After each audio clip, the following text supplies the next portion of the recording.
Anitra. Is that how you say your name? It's Anitra. You had it right the first time. Anitra. Hey, Yeah. girl. Hi. Hey. Nice to meet you too. Where are you located? Los Angeles. Oh, beautiful. Your hair is lovely. Thank you. Summertime braids. Of course, right. Cool. Well, do you have a specific question for me? Do you want to dive right in? Sure, we can dive in. So, well, I've been following some of your content and other accounts as well. And, everybody has an opinion, right? So I'm in this space of trying to weed through and sift through everything to see what works for me. And one of my prevailing issues lately has been digestion. And it really started, I went to South America summer of last year, had like serious, like sick, vomiting, diarrhea towards the end of my trip. And I thought, well, maybe I got a parasite. So when I came back to the States, I went to see my doctor. We did full, she had me do all the samples. I was like, I haven't had this much interaction with my poo like ever. So I was like, okay, we're going in. So and nothing came up, no parasites. Okay. However, I've recently seen an acupuncturist who said that sometimes parasites can last, stay in the body for a very long time, even a year. Because now I'm having a recurrence of the vomiting and diarrhea and stuff. Thinking, okay, at first maybe it's food poisoning, but I've had it a few times now between the first South America experience and then soon after. I have different medical professionals telling me it's probably stress related, which I know, stress in the gut is a normal thing, especially for us females. Mhm. But I don't obviously like to have to face the throne unexpectedly and blame it on food poisoning. I'm like, there's got to be something else wrong. So I'm scheduled for an endoscopy and a colonoscopy for them to just look at everything.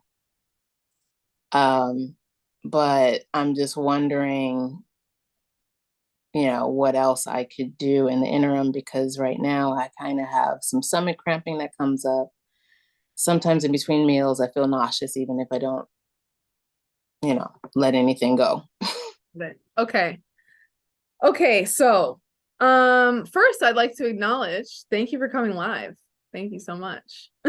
Um, in terms of parasite stuff, this is interesting.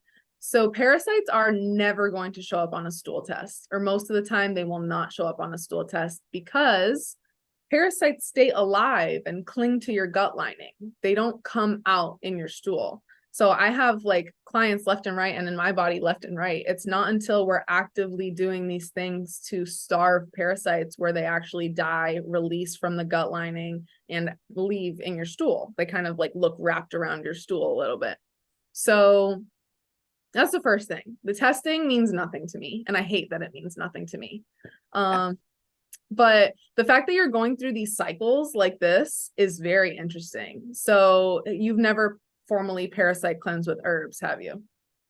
I mean, I've not a parasite. I've done candida cleanses, Okay. a couple of those. I've done a metal cleanse, Mhm. but not a specific parasite one. Okay, cool. I would say that this might be a little push, for you to finally do that, especially leaving the country and coming back. Like we pick up stuff in places where we're not resilient to these pathogens.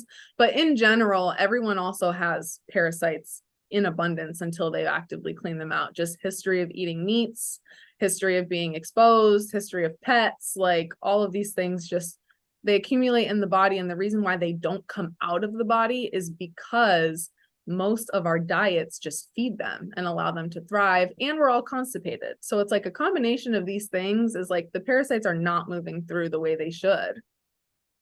Um, you're doing a colonoscopy.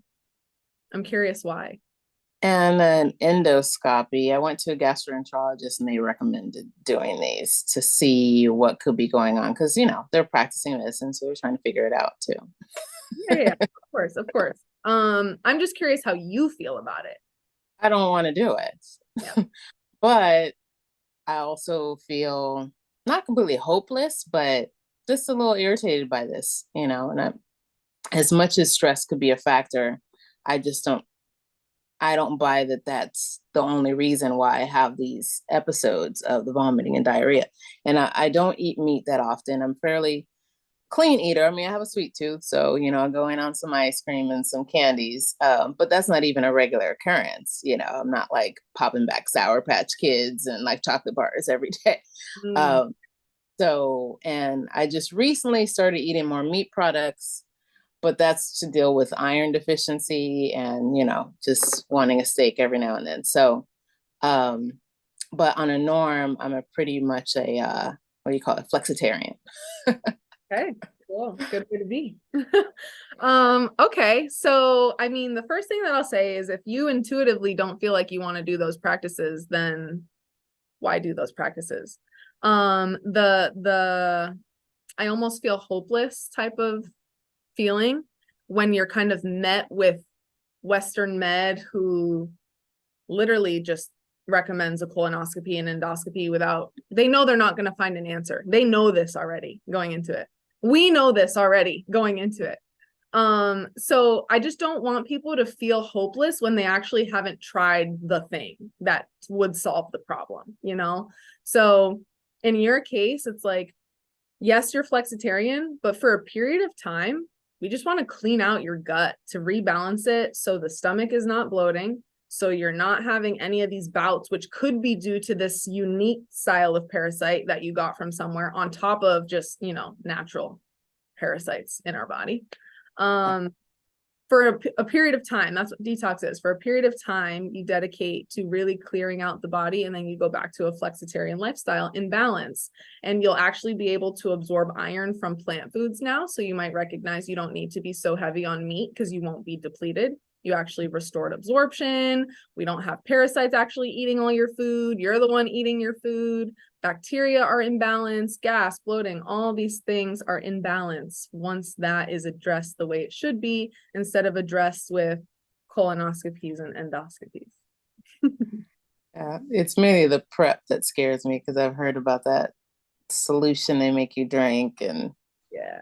it's like the same thing for everybody. Doesn't matter if you're 6'10" or 5'1", like they give everybody the same thing. And I'm like, that just automatically doesn't sound right.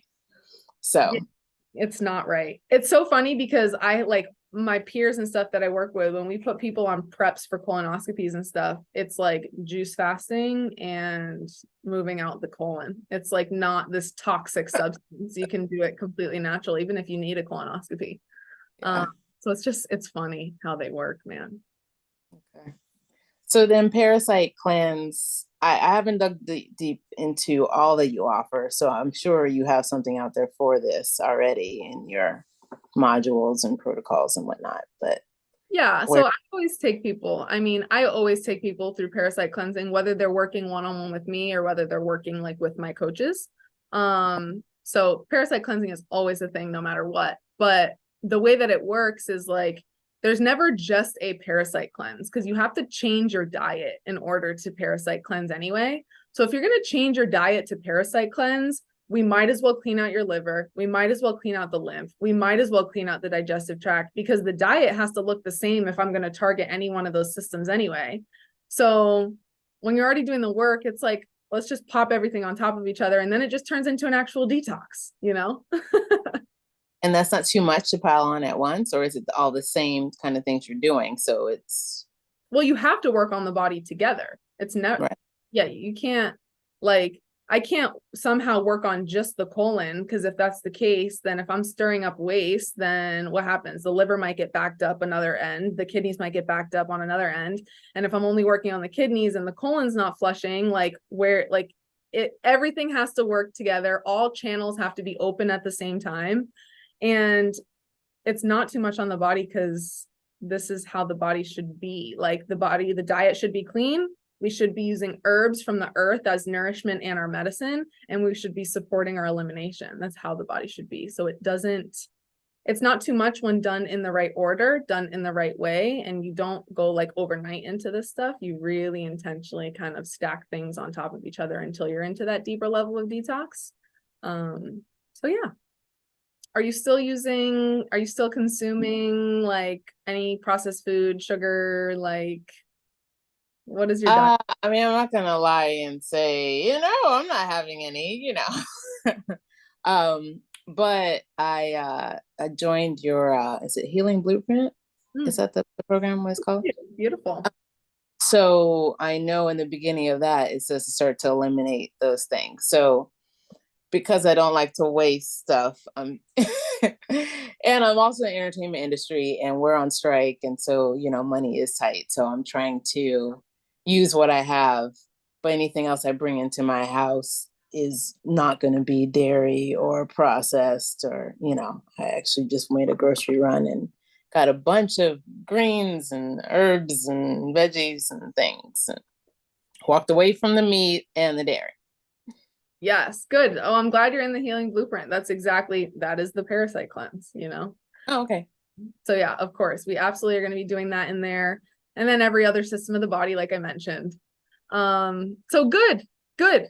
I'm glad to hear that. You are on the way. For anybody who's like watching right now, if you have like similar gas or bloating, things of that nature, and you have not shifted your diet, then that's the first step always. It feels so simple when I say it over and over and over, but truly, like, we just gotta get the ball in motion. And the way to do that is reduce dairy, number one, any processed food. And then next, I would tell you it's like starches, like bread and pasta and rice. Those are probably the three. And then you can get into meats after that. Meats don't even come number one. It's like the dairy, the processed food, and the glutens are the top three. And what about veggie, like starchy veggies, like potatoes or those? That's the veggie. That's different. That's That, okay. Okay. yeah. Potatoes on an actual detox diet, you don't have potatoes, but you can have bananas, you can have dates. Those are considered starchier fruits. You can get away with sweet potato for quite a long time, but white potato comes out kind of soon. But Okay.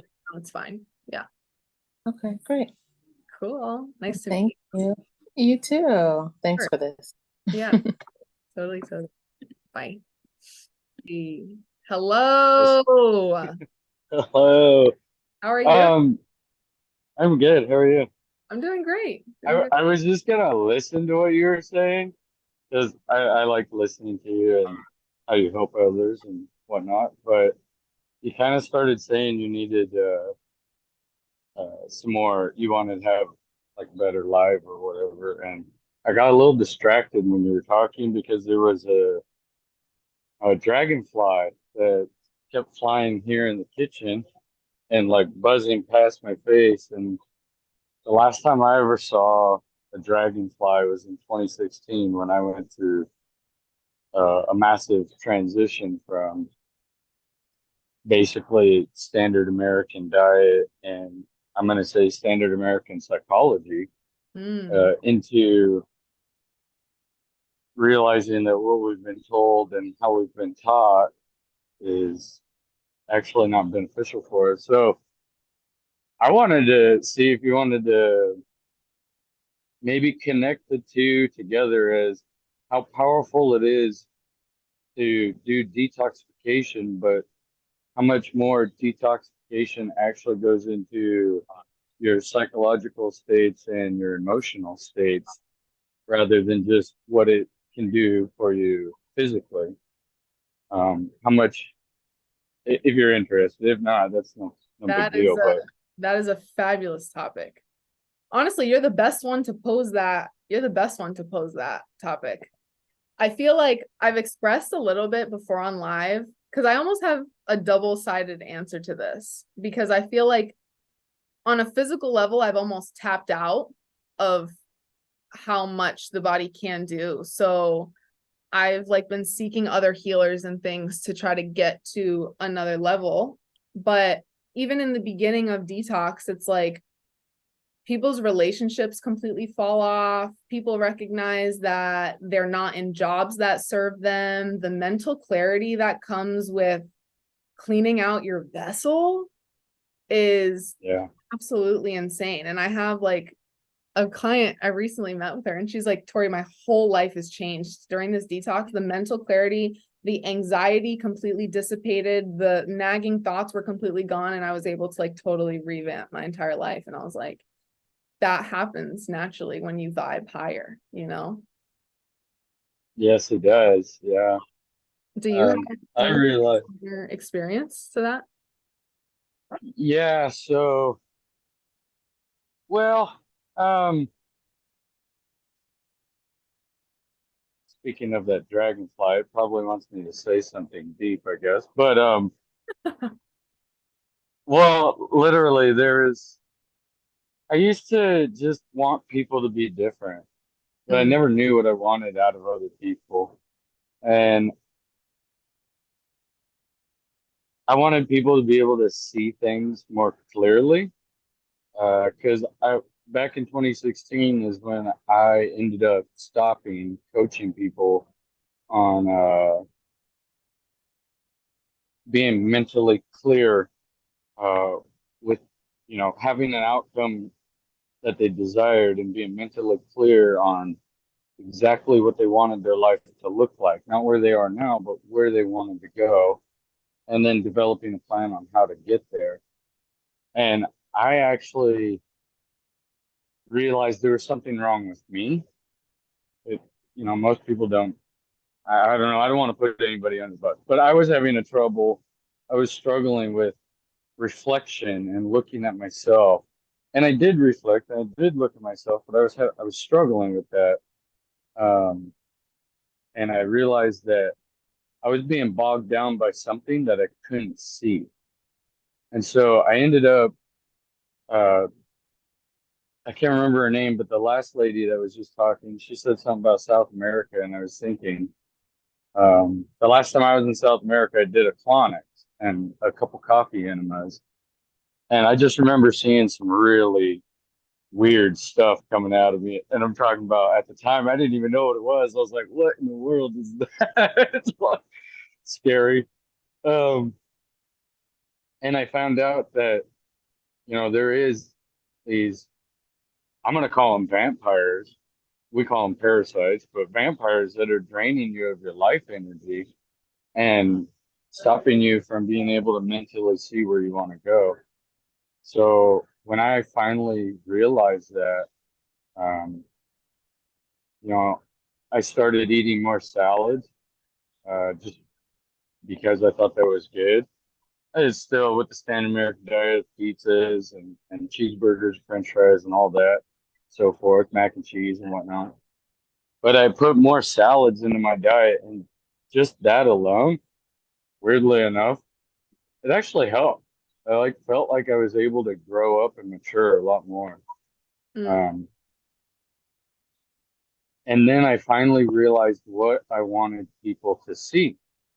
I wanted people to see how great they are themselves. And that's always a difficult thing when you have all these people around you. Hopefully that doesn't blind you. I'll go this way. It's always difficult to see that when there's all these people around you that kind of put you down, that mm, maybe don't believe in what you believe in, but you might be trying to hold on to them because you're afraid of. I know I was afraid of being completely alone, beating my own path, having no support mechanism at all.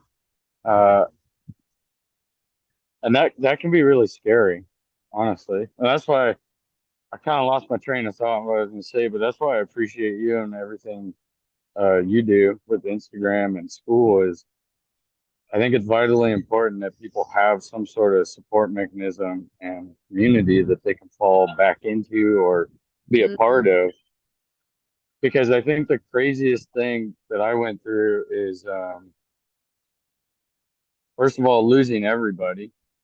Nobody, No one, everyone thought I was like, no one talks they about thought everyone will drop off. yeah, they don't. I thought everyone thought I was going off the deep end, like I was going off the rocker, but I'm like, no, dude, when you actually start cleaning out or thinking you're going to clean out, you see things differently. And Hands down. I just want to say I've noticed that,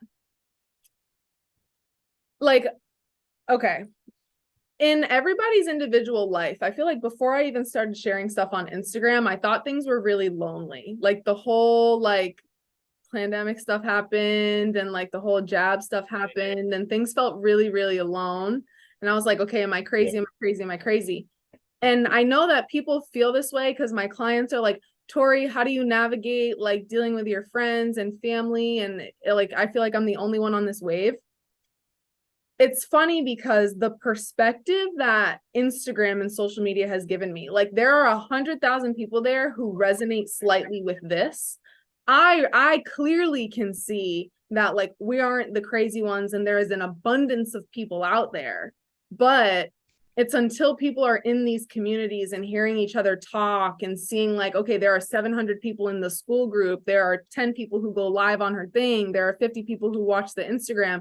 It's like start to think about those numbers, and we're not alone, and we're probably alone in our own circles because we all live in the matrix to some degree, and we're the only ones like kind of breaking out, and then we all just found each other on the internet. We just happened to stumble upon each other. Yeah, absolutely. I really appreciate that. One thing that I experienced in a weird way is and I still don't know exactly what it was that came out, but I did just juicing for gosh, it was a long time. It was probably like 12 or 13 weeks. That's all I did. It was easy for me with my job and a little bit of a struggle that I went through. It was kind of difficult for me to eat solid foods, so I just would drink liquids. And the most tasty, good feeling liquids was like watermelon, mango, honeydew, um, some blueberry juice and stuff like that. And I also did like cucumbers and carrots and kale, some apple juice, homemade, all homemade. Um, I did that for so long that all of a sudden I I didn't even know this was living inside me. There was like ginormous larvae like the size of my thumb. And I know it was dead because no, it was still alive. This is probably gonna creep people out. It creeped me out. It was still alive because it was like squirming around in the water. Yeah. And Wow. This I, topic of parasites is prevalent today. yeah, I almost threw up just looking at that. Like, wait, that's what just came out. And I thought, I thought I just used the restroom normally. No, that was okay. That was gross. But it actually, it actually made me realize something. There's something inside of you that is actually controlling your nervous system, making you stuck, making you feel like, how do I word that? Making you stuck in your like own energy field to the point to where you don't feel it is not you that can't connect. There is something like putting a barricade up through your electrical circuitry, creating a magnetic field that brings this information or puts up this information that you feel you can't connect to somebody else because of rejection, abandonment, neglect. Mm. They'll belittle you, they'll bully you, all these things. And we've experienced all that. But these parasites, man, are like, I never realized how, I'm going to give parasites a little bit of credit. I didn't realize how intelligent they actually are. They can take snails, climb them up trees so a bird will eat the snail. Then the parasite will get into the bird, fly the bird higher than the bird should fly, so another bird will take over that bird, and it'll go from host to host to host, trying to, I don't know, survive or stay alive, but basically just take over. Mm. And I guess the point of what I'm saying is if everybody's dropping away from your life, you have the greatest opportunity mentally and emotionally, even spiritually, to use this detoxification process to actually get that energy and information out of you. And when you get it out of you, You'd be surprised. So many people will start coming to you and watching you, and you may not even know this, but you'll become an example for the ones around you, and they will be watching you. I work here at a barbecue where we'd serve pretty much all protein, pork, which is absolutely the worst one. Mm, Uh, we got ribs. Well, that's pork. We got tri-tip from a cow, kielbasa, chicken.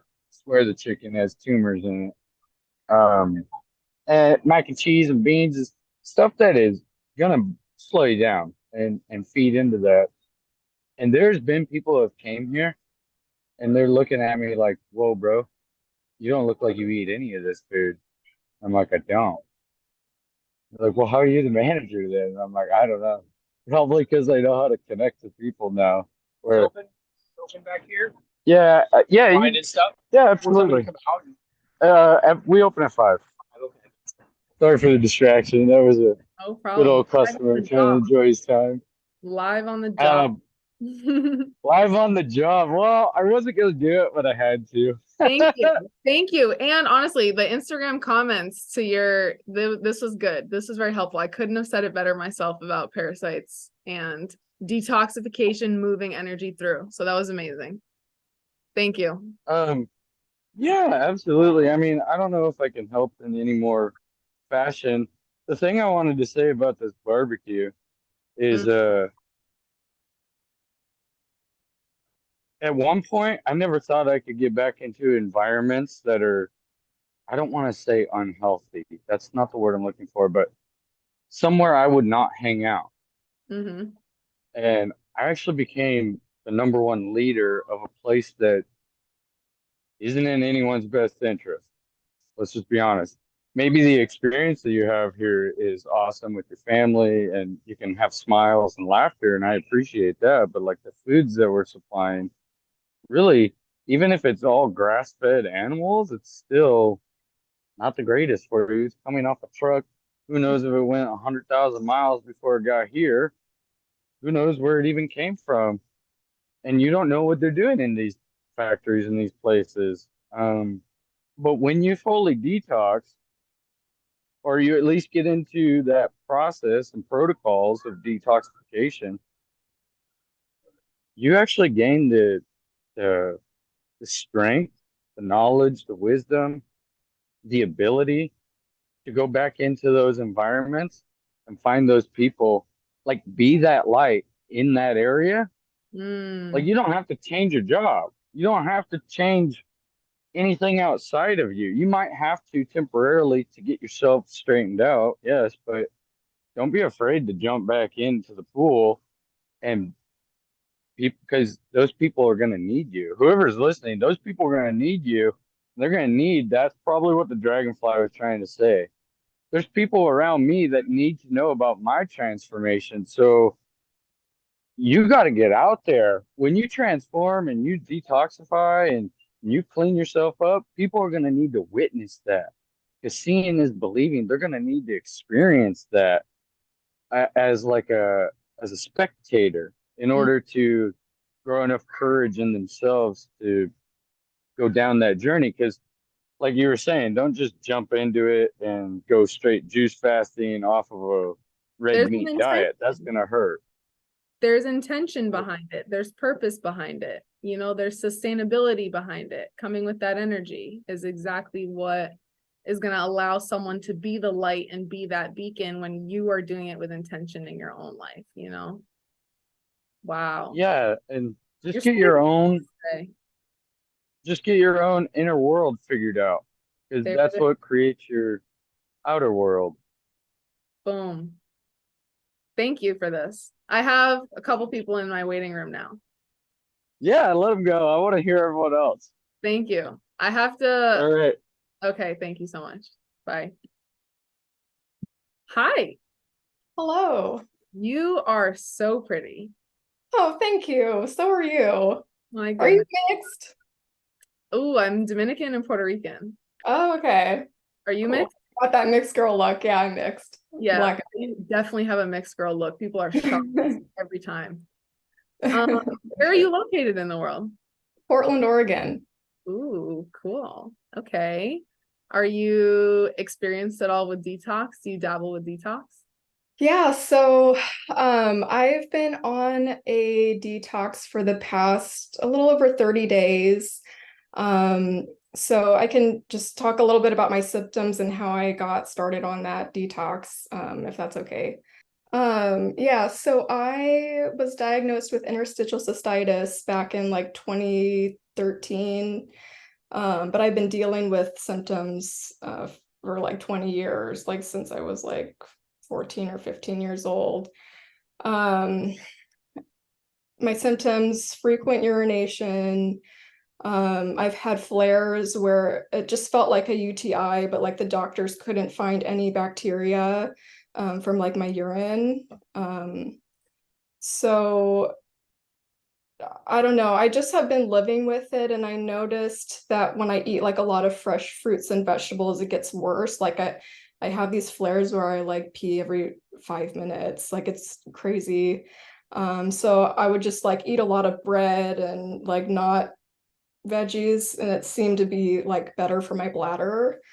Um, but then I heard about medical medium. I don't know if you know about him, but he wrote this book called Cleanse to Heal, and it talks about like all the bacterial infections that can cause things like this. And it kind of just clicked for me, like something's like kind of taking over like my bladder, and causing this inflammation. And like when I was diagnosed, they did like a cystoscopy and saw like the inflammation on my bladder. It's like bright red. And yeah, like they couldn't figure out like what it was or what was causing it. All they said was like, we'll put you on this medication. But one of the side effects of the medication was it makes your hair fall out. So I was like, hell no, I'd rather deal with going pee all the time than lose my hair. So yeah, I've just been dealing with it. And then I discovered a medical medium, and he recommended like a smoothie, celery juice, and lemon water when you first wake up. So I've been doing that for the past like a little over a month. And I'm just peeing, especially after the celery juice. Like I'm peeing every couple minutes after I drink that. And I feel like super fortunate that I work from home. Otherwise, I don't know like what I would do. Like so a lot of the time, honestly, I just like I sit and work on the toilet because it's just like coming out. Okay. And I'm just like trying not to lose hope that it will improve. Like I don't know if it will. I'm just hoping. Um, but I don't know. I'm trying to learn as much as I can about detox, and I came across your page and found a lot of really helpful information. So one of the things was incorporating more greens. And I got that book that you recommended, Green for Life, and I've been reading that. So I've been incorporating more like green smoothies for the past few days. So yeah, I don't know. I'm sorry I'm rambling, but Oh, this is it's fine. This is something I've been dealing with for so long. And Yeah, no problem. Rambling is perfectly fine. Okay, so is this, you said you were on like a 30-day thing that was medical medium stuff? yeah, and I'm continuing to do it past the 30 days. Like I've been doing it, I think it's been like 35 days. Okay, Um, and it's that celery juice, smoothie, lemon water, like beginning half of your day type of routine. Yeah. Yeah, and then he has like a bunch of like troublemaker foods, he calls them. So like I've been a vegan for many years, but I ate a lot of processed food, so I've been really cleaning that up. Trying to cut out oils right now. But yeah, I've already cut like gluten, eggs, dairy. Um, Great.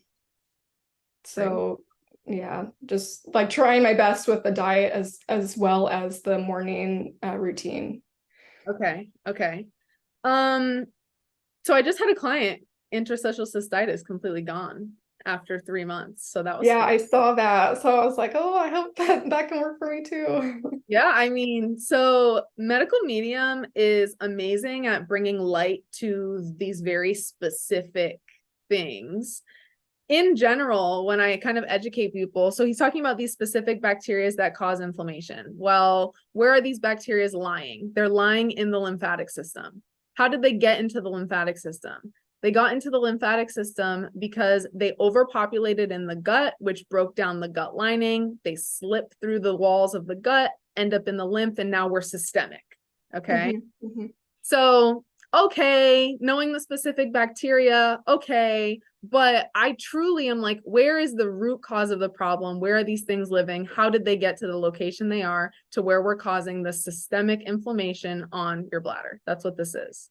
Yes. So lymphatic system is just a little out of balance with history of processed food, obviously too much bacteria, it sounds like. It could potentially be fungus. Like we can look at all these things via your tongue, via your irises, knowing kind of the health history. But the first thing is like, okay, we have to drain the lymph and restore that gut so this doesn't happen again. Yes. Now I want to ask you a couple questions to see go for it. if I can pinpoint anything else. Are you someone who's naturally thin and has a hard time putting on weight? Yes, absolutely. Yeah, 100%. So guys, if you can't see her right now, but we look very similar. Her look very, very similar. So yes, being somebody who cannot put on weight, this means that our bodies are pulling from our tissues to buffer the acidity of the lymph. So you have this chronic inflammation and inability to gain weight, which tells me the lymph is a little extra acidic, which is okay. We just drain it. But that's telling me that is probably the highest priority area for your body, because one, our structures are going to pull alkaline minerals and molecules from our tissues, from our muscles, from our bones, from all of our structures, which is why it's harder for thin people to gain weight. It's like, it's not necessarily a fast metabolism problem. It's you actually are using your own self to buffer the history of processed food or birth controls or chemical load or everything that's ended up in the body. Because you try to beat acid with alkaline, and alkaline lives naturally in our tissues, and acid is all that external. So now we're trying to pull from ourselves to try to keep some sort of homeostasis, neutral balance there. Okay. Yeah. So, okay. Yeah, that makes sense. I'm glad. I'm so glad. All right, let's figure out something we can do. So you don't take any herbs right now? Are you on medical medium stuff? Oh, yes. So there's the herbs that he recommends. And like I follow like people who follow him too. So like they'll tell like what are the most important ones as well. So there's zinc, B12, some herbs like cat's claw, golden seal. I think that's all I'm taking right now. Okay. So there is one thing that I'll mention for everyone watching and you. I don't know why this is not widespread or well known, but you cannot take golden seal for an extended period of time. So yeah, it says okay. 2 weeks on, 2 weeks off. So I've been doing that too. Okay. So even 2 weeks on, 2 weeks off is like, it can't be like 2 weeks on, 2 weeks off for an extended period of time either. It's like 2 weeks on, 2 weeks off, 2 weeks on, and then you stop for a couple months and then it goes back again. One thing. It's just because I do notice that obviously Vimergy has these pretty like standard herbs, and then they're recommended in a way where people might not get a full understanding of what the herbs are used for. So with this client that I did, I use herbal formulations that target the systems of the body. So like in your case, we need to help the kidneys in order to drain the lymphatic. It doesn't sound like anything you're on is a kidney supporting herb per se. Probably not. Okay, so that's a number one, kidneys. Okay. Now, you don't have to share this, but if you were someone who's naturally constipated, then this becomes an issue, because we need that elimination pathway to be open in order for more lymph stuff to drain out the colon. So the lymph will dump out the colon, the kidneys, and the skin through your sweat. And we want all three of those things to be flushing. as often as we can. And that's pretty much what detox is. Your diet sounds like it's already on it for the most part. And even if it's not, you know what you have to get to, it sounds like. The herbal component, that's a little harder for me to like recommend without knowing somebody's body. There, of course, are foundational systems, kidneys, liver, adrenals, digestive, and lymphatic are your foundational systems that should be supported no matter what. Okay. So in your case, I would just keep that in the back of your mind instead of maybe throwing all these random herbs at it. And I would just Google, be like, okay, cat's claw, does this help with anything regarding my elimination pathways in order for my lymph to actually drain out of my body? Okay. Yeah, because as I was looking those up, it was saying like, well, at least medical medium too says that they kill like bacteria. And I was thinking like the bacteria is causing my bladder issues, so I need to kill the bacteria and then I'll be set. But yeah, it makes sense what you're saying about supporting the kidneys and draining the lymph. So yeah, it is about killing the bacteria too, but where is everything going to go when we have die-off? yeah. Die-off of parasites, when we have die-off of bacteria, this stuff has to leave the body. Yeah, and I mean, my bowel movements are pretty fine. Like I'm not constipated at all. I'm noticing I have intense night sweats, especially when I'm on this diet. Like when my diet's really good, like at nighttime, my sheets are just soaked with sweat. Is that eliminating somehow, or is that just yeah. like, okay? Yeah, I wouldn't necessarily even say night sweats are a bad thing. It definitely shows us there is an imbalance of the body because it technically isn't normal, but I wouldn't say it's bad or concerning because you are eliminating. It's just telling me that your body's not eliminating in other areas and it has to almost offload at night completely because maybe we're not supporting the kidneys or maybe we're not supporting the liver. We're not supporting those foundational systems for true elimination. Okay. Okay. So it's kind of using its last resort, which is the sweat. Like when the body gets desperate, it will just try to sweat everything out. That's why people who are overweight kind of sweat really easily sometimes. It's like the body naturally is like trying to purge. Wow. Okay. Okay. That makes sense. Cool. This was a good one. Thanks. Feel free to hit me up if you have any questions moving forward. It was nice that I met you like for real the first time. Yeah. Thank you for your advice. I'm just gonna continue learning more. Absolutely. I love that. Have a good one. You too. Bye. Brisley, welcome back. Hello. Do you have a question? Okay. I Okay. know. I'm gonna try to make it short and sweet. So 2014, I was diagnosed with cancer. Stage 4 throat cancer. I ended up doing chemo and radiation. For pretty much for some time. I forgot how long. Maybe like almost a year for aggressive chemo, aggressive radiation. And I eventually was, pretty much done with that. Like I said, that was in 2014.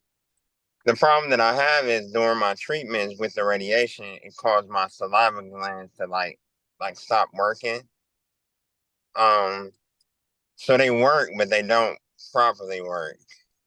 Also, it caused me to have like ringing in my ear, pretty much constant. I was wondering maybe if you had something that can maybe like help, like rejuvenate the saliva glands.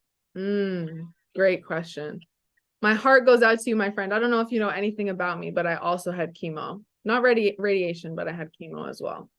Okay. Yeah. So with any sort of drastic Western medical treatment like that, it has completely depleted our bodies. Okay. And in the case of depletion from Western med, right? We aren't getting enough minerals. Our glands are responsible for running off of minerals. Okay. Okay. Now, there are two components that go into this. You need enough minerals in your diet itself. You also need to be absorbing it.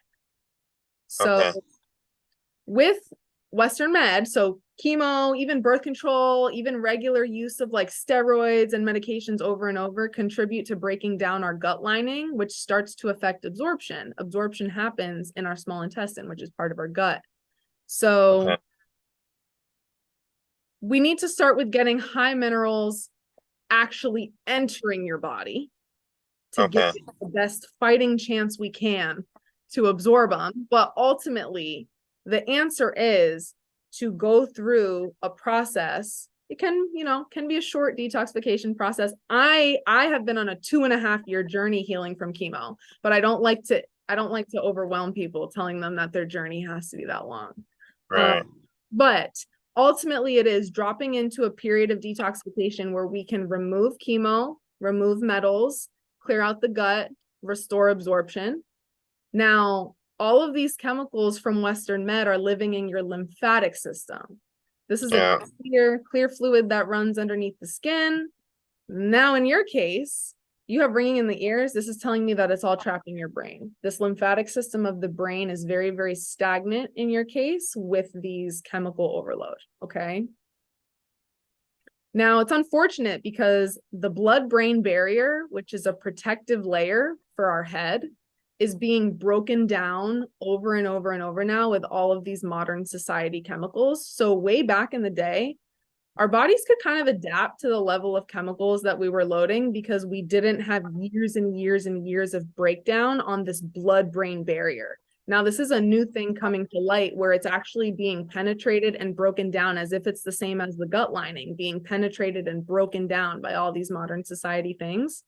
So yeah, your case, we got to drain that lymph, make sure the brain will drain and help restore absorption of minerals. These are ultimately the two things we have to do in your body. Okay. Now, in terms of your diet, I don't know you yet. We haven't met yet. How do you feel, how do you feel about your diet right now? My diet isn't the greatest. I mean, I don't do milk. But I do eat pizza from time to time. I'm not a really big dairy person, so a dairy is, other than pizza, is pretty much out of the equation for me. Okay. I don't eat pork.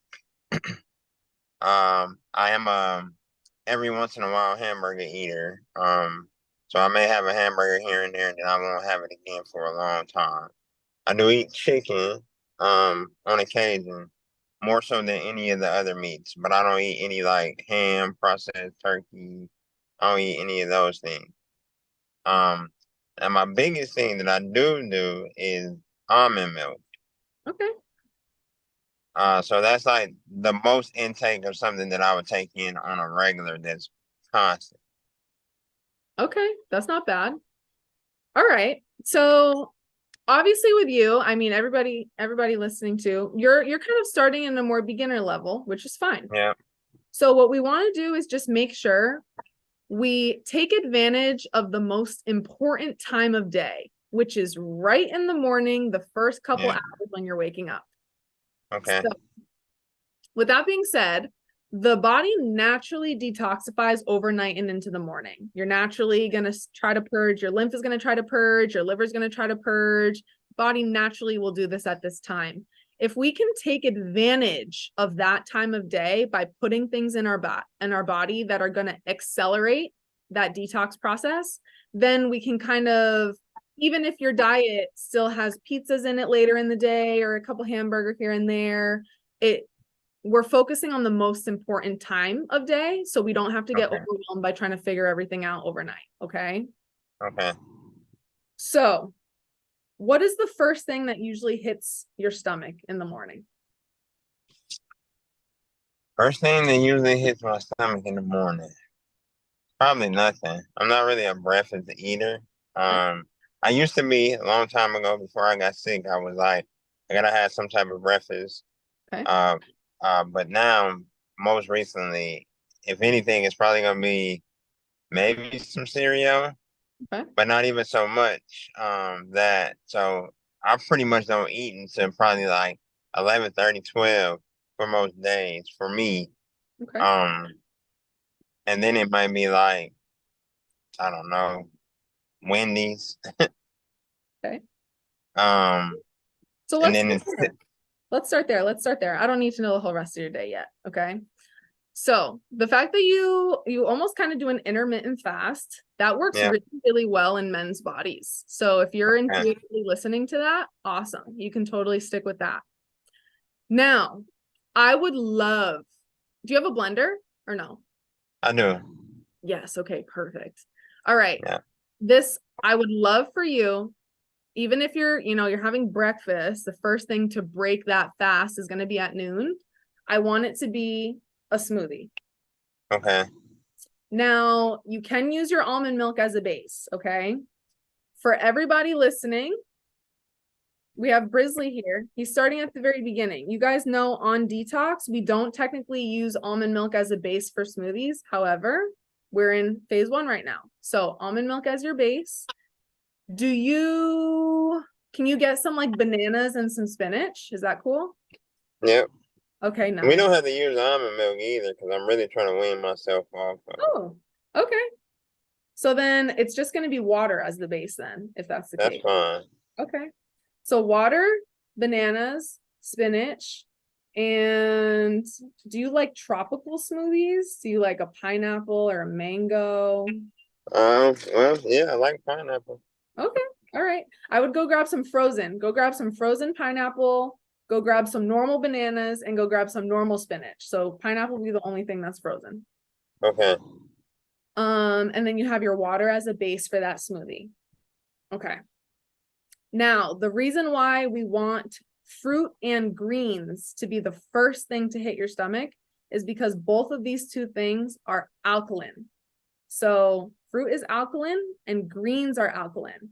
Right now, because we had chemotherapy and your diet isn't the best as you described it, your body is Right. a little bit too acidic. So when I introduce alkaline foods to an acidic body, it starts to help you come back into balance slowly but surely. Okay. Okay, so that's kind of the two sides of the spectrum here. You're over here, acidic, which most people are over here, especially us who Okay. are chemo. Okay, and we want to be a little bit closer to this side, the alkaline side, and we're gonna do that by using food. Okay, Okay. so every morning, do your best smoothie every morning, and it can be whatever fruits you want. It doesn't have to be the same fruits every time. Okay. But make sure you have fruits and you have some sort of greens in there. Some people will blend up spinach. Some people will blend up like lettuce is actually really good in a smoothie, like romaine lettuce, because it's not doesn't have a lot of flavor. That's a good option too. Right. I would try to alternate back and forth between spinach and something else. Maybe a kale, if it blends nicely, you can do that. I wouldn't do spinach every single day though. You want to swap. Okay. Okay. Okay. How does this sound to you? Does it sound decent? I mean, I can do it. I mean, it's not a drastic. It won't be drastic for me because again, I have several blenders and I look at the blenders all the time and I'll be like, hey, you should make a smoothie, and then I won't. But again, like I said, I always have that notion that potentially things could come back, and I want to be more on the preventative side of making sure that those things don't happen. This is the perfect first step. Preventative with a smoothie. Perfect. All right. All right. It was a pleasure meeting you, talking to you. If you ever if you DM me, if your word is Brisley on Instagram, or if you show up to these again, I'd love to hear how you're doing eventually after. Okay. Okay. All right. I appreciate it. Of course. Thanks for joining. Thank you. Bye. Oh, Michelle. Thank you. Hi, Tori. Thank you for popping on. Everybody who's watching this recording, Michelle is one of my practitioners who's working with me now. This is a beautiful introduction. It is a pleasure to join you this evening. Thank Oh you my for gosh. hosting this live. Thank you so much. I mean, do you have a question to ask me or a conversation we want to spark? I do. So I would just like to, because I have a whole house full of guests and family from California, and I'm holding my lifestyle and introducing them to new things as I'm here, like melons before your other fruit or foods, and just very simple things. But I do have a family member here who has rheumatoid arthritis. It's pretty significant. He has burrowing of a deterioration going in his radial bone in his arm. He has had colon cancer. He was fortunate enough that he did not need treatment of chemo or radiation, but they did remove about 6 inches of his colon along with some lymph nodes, and which was pretty significant. He definitely has a sad diet, but has adopted some healthier options and lifestyle alternatives. He no longer has coffee, has kicked his nicotine habit. Like, a lot of positive things have come along. No longer dairy consumption, just a lot of positive things. So in somebody in that position, what would you encourage them who is really at the beginning stages to continue to move forward with something that's so severe? Does he have an ostomy bag? No, he was Oh. very, very lucky. Oh, okay. Okay, cool. That's better on our part. Usually Yes. usually people who have ostomy bags, they don't even do very well with a lot of greens because it creates a lot of like gas interactions in the body, and then that ostomy bag ends up blowing up. I learned that very quickly with some of my clients. He does tend to have he is somebody that's been on omeprazole for 25 years. Okay. So there is some, I'm going to suspect, probably some digestional, potentially parasites and, different things going on. So for somebody that isn't completely open yet, what would you recommend their baseline starting? Yeah. So it's interesting too, because men are very resistant sometimes. Yes, they are. Yes, they are. Okay. Can you remind me, is he still eating meat? Very little, very, very little. It may be something, that's in a meal, but he's not a meat eater. Okay. Okay. Honestly, I would get someone very comfortable with the thought of having teas in the morning, like a detox tea blend. Honestly, for anybody listening to, you can do the yogi tea, the detox one, and have that in the morning. If people start to get herbs in the morning, even if it's a mainstream brand, they start to get comfortable with the idea of herbs are being introduced and herbs are nature's medicine and herbs are doing these things. Like, I see this to be effective. Like, and it's cute to see people unfold after they're like, oh, I kind of like my tea now in the morning. And then it's like, okay, what can I do next? So a detox tea in the morning is honestly very gentle, in that form. Now, obviously the diet is super foundational, obviously. And in his case, like, we removed 6 inches of a colon. I wouldn't even be jumping to enemas anytime soon. We have to get the bowels moving with higher amounts of greens on his own. He is very fortunate in the fact that his bowels do move pretty regularly. I mean, daily. There's great bowel movement. However, what is still stuck in the lining in there is a good question. Yeah. Honestly, I mean, this feels pretty standard to me. Like, we would take someone through a normal transition. We would take someone to detox eventually. It's just like, what can we do to spark the motivation? The introduction of the tea is fantastic, especially now that he no longer drinks coffee. It's almost the gateway to the natural path. Yeah, and I mean, yeah, that's like the only thing. And two, if he's missing coffee at all, there are 2 coffee brands. There is one called Teeccino, spelled Teeccino, and another one called We Are Rasa. These are 2 herbal detoxifying blends, but they're dense like coffee. They use a lot of dandelion roots and the kind of, yeah, bitter. I have introduced him to that, actually. Oh, does he like it or no? He does. So instead of course, a lot of coffee drinkers burn it down with the creamers or the sweeteners and a little bit of cinnamon, and he actually likes it.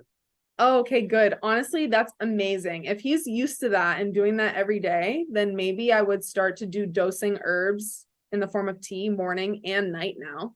So Okay. I would do the We Are Rasa or whatever you're using in the morning, and then do that detox tea blend at nighttime. So now we have this, we're like starting to instill now, these are the times where you dose herbs. So when it goes from tea to tincture, it's not a problem.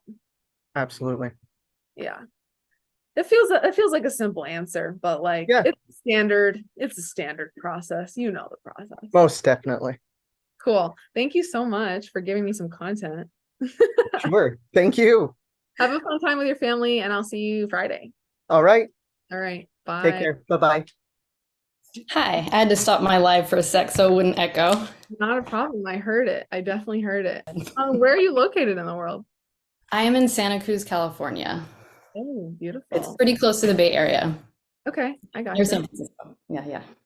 Cool. Do you have any experience with I- these at all? Yeah, I have a hormone related question. Oh, I'm a cool. little bit of a complex case in general. I have a very long health history. Was also diagnosed with autoimmune on chemo as a kid. And then got a kidney transplant in 2020. And then things were going great. And then about last year, kind of like around this time last year, early July, I started having hormone issues. My menstrual cycle stopped and I noticed hair loss. And I'm only 35, so I know I'm young for it. And then they diagnosed me with premature menopause about 6 months later. I finally talked to my doctor and I was like, okay, something's going on. Like there has to be a correlation between the hair loss and the hormones. And so at first my doctor's like, oh, that's normal to like miss a period now and then and stuff. So once that was officially diagnosed, I was trying to kind of figure out what to do. Their only solution was like either birth control or progesterone, estrogen type things, right? Because in their theory, it's like, okay, well, you're too young to go through this. So we need to protect your bones. We have to give you estrogen, right? Otherwise, there's that risk of osteoporosis because I'm too young. And the last person you had, like a couple questions ago, you were saying that someone who's kind of naturally thin, has trouble putting on weight, has to do with the lymph. And that kind of clicked for me because prior to all of this happening a year ago, after my transplant, I was doing really well. Like I put on weight, my hair was growing back kind of like how it was as a kid. Like I was just born and blessed with a lot of hair. And then right around that time, I noticed I started dropping weight. And so I've felt for a while that it's definitely lymph related. And I've seen different things in relation to hair loss, having a lot of times it can be lymph related.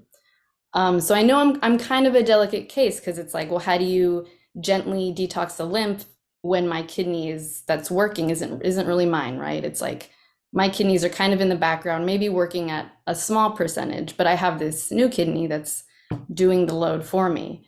So I know there's a lot going on kind of in general, but I'm curious what your approach would be kind of in terms of the hormones and how to bring that back. And I know that it has to do with lymph, but I'm curious if there's anything else that you might have to add on to that.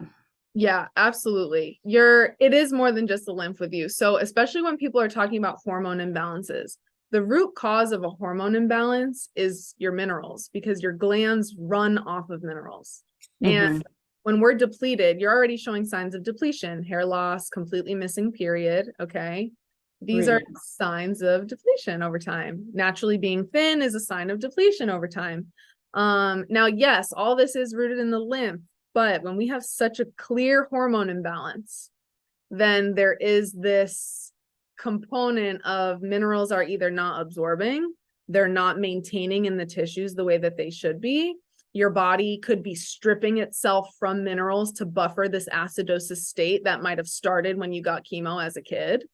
It's like all of these things are kind of just layering on top of each other. Now, with you, because we have one kidney that's not really yours, but is functioning, we just have to support all other elimination pathways in excess. So the colon, the liver, and then I recommend you learn how to sauna day in and day out and sweat because your skin is your third kidney. You can remove such a high volume of waste through your sweat, that lymphatic system lives right underneath the skin. If you can get a lot of that out at one period of time, the kidneys won't have to worry about that much if you were able to sweat it out. Mm-hmm. Now, the thing with sweating, if we're sweating this often, we need to make sure our diet is super high in minerals. So that's kind of where there's this philosophy of like, oh, I have to just detox my lymph, or I have to just detox my kidneys or whatever. No, we work on the whole body has to be worked on together, or else we have these particular pieces. And even me saying to you right now, the lymph is related to the kidney, is related to the hormone, is related to the minerals, is related to the sweating that I'm telling you to do. Right. All is connected, you know?